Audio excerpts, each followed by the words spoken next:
नमस्ते दोस्तों, आपका स्वागत है हमारे चैनल पर। आज की कहानी है दोस्तों, एकता और समझदारी। अगर ये कहानी पसंद आए तो इस चैनल को लाइक और सब्सक्राइब जरूर कर देना। ऊंचे आकाश में सफेद कबूतरों की एक टोली उड़कर जा रही थी। बहुत दूर जाना था उन्हें, लंबा रास्ता था। सुबह से उड़ते उड़ते थकान होने लगी थी। सूरज तेजी से चमक रहा था।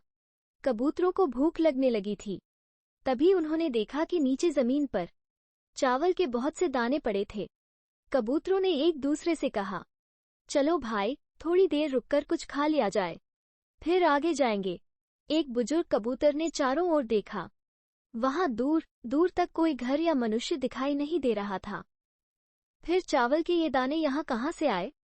बुजुर्ग कबूतर ने बाकी कबूतरों को समझाया, मुझे लगता है कि यहाँ कुछ गड़बड़ है, तुम लोग नीचे मत उतरो। लेकिन किसी ने भी उसकी बात नहीं सुनी। सभी कबूतर तेजी से उतरे, दाना चुगने लगे। इतने बढ़िया दाने बहुत दिनों के बाद खाने को मिले थे। वे बहुत खुश थे।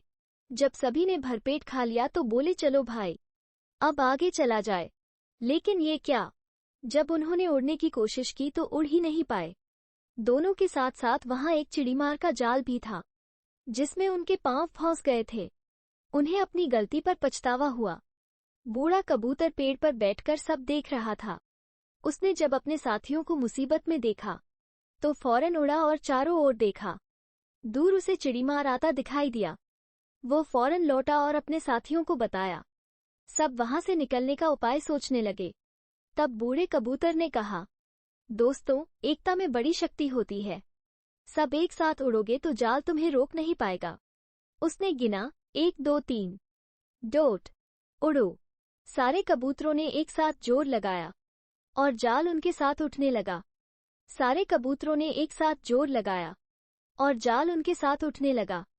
जब तक चिड़ीमार वहां पहुंचा, तब तक जाल काफी ऊपर उठ चुका था। वो देखता ही रह गया और कबूतर जाल लेकर उड़ गए। बूढ़ा कबूतर सबसे आगे उड़ रहा था। काफी देर उड़ने के बाद वे नीचे उतरे। वहां कबूतरों के दोस्त चूहे रहते थे। चूहों ने अपने तेज दांतों से जाल काट दिया। इस तरह बूढ़े कबूतर की समझदारी और साथ मिलकर काम करने से सभी कबूतर बच गए।